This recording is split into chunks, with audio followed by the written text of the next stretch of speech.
Hi friends, welcome to my channel. Today classல என்ன பார்க்க போறோம்னா சர்தோசி ஸ்டெம் ஸ்டிச் பார்க்க போறோம். அதுக்கு சர்தோசியை ஈக்குவல் லென்த்துக்கு வந்து கட் பண்ணி வச்சுக்கோங்க. ஃபர்ஸ்ட் இந்த மாதிரி ஒரு லைன் போட்டுட்டு அதில் வந்து த்ரெட்டை வெளியில் எடுத்து ஒவ்வொரு சர்தோசியாக கட் பண்ணி வச்ச சர்தோசியை ஒவ்வொரு சர்தோசியாக எடுத்து நம்ம ஒர்க் பண்ணணும். ஃபஸ்ட்டு வந்து இந்த மாதிரி ஒரு சர்தோசியை எடுத்து கரெக்டாக ஒரு செயின் ஸ்டிச் போட்டுட்டு இன்னொரு லாக் ஸ்டிச் போடணும்.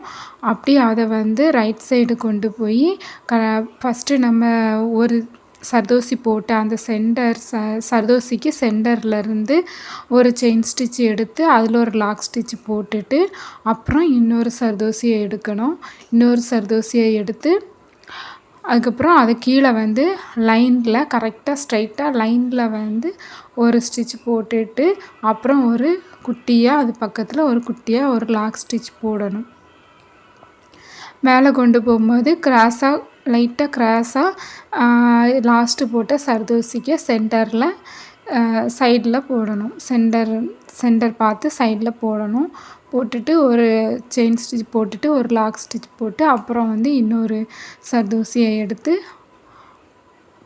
அதை கீழே வந்து கொண்டு வரும்போது எல்லாமே ஸ்ட்ரைட்டாக வந்துகிட்டே இருக்கணும். அப்போ தான் ஷேப் நல்லா வரும். இதை வந்து நிறைய ஷேப்ஸ்க்கெல்லாம் நிறையா வந்து இந்த ஸ்டிச்சை வந்து நம்ம போடலாம்.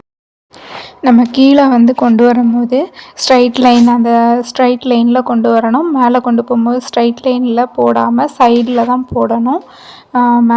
எல்லாமே மேலே வரும்போது நான் போட்டிருக்கிறது என்னென்னா சைடில் தான் போட்டிருக்கேன். கீழே வரும்போது மட்டும் சென்டரில் வந்து சென்டர் லைனுக்கு கரெக்டாக ஸ்ட்ரைட் லைனில் தான் போட்டிருக்கேன். அந்த மாதிரி தான் போடணும். இதே மாதிரி நம்ம வந்து மேலேருந்து சர்தோசியை வந்து இன்சர்ட் பண்ணி கீழே வந்து ஸ்டிச் பண்ணி ஒரு ஸ்டிச் போட்டுட்டு அப்புறம் ஒரு லாக் ஸ்டிச் போடணும். கீழேருந்து சர்தோசியை வந்து போடக்கூடாது. அது வந்து நல்லா வராது. மேலேருந்தால் நம்ம லோட் பண்ணி கீழே வந்து கொண்டு வரணும். இந்த ஸ்டெப்பை மட்டும் ஃபாலோ பண்ணி இந்த ஸ்டிச்சு போட்டிங்கன்னா கரெக்டாக ஃபினிஷிங் நல்லா வரும். இந்த ஸ்டெம் ஸ்டிச் வந்து ரொம்ப இம்பார்ட்டன்ட். நெக் லைனில் போடுவாங்க பார்டரில். அப்புறம் அந்த ஸ்டெம்மு மாதிரி வர்றதில் கொடி டிசைனில் இதை வந்து போட்டால் ரொம்ப நல்லாயிருக்கும். இதை போட்டு நல்லா ப்ராக்டிஸ் பண்ணுங்கள். நல்லா ப்ராக்டிஸ் பண்ணிவிட்டு என்னோடய வாட்ஸ்அப் நம்பருக்கு சென்ட் பண்ணுங்கள். நெக்ஸ்ட் வீடியோவில் பார்க்கலாம். பாய்.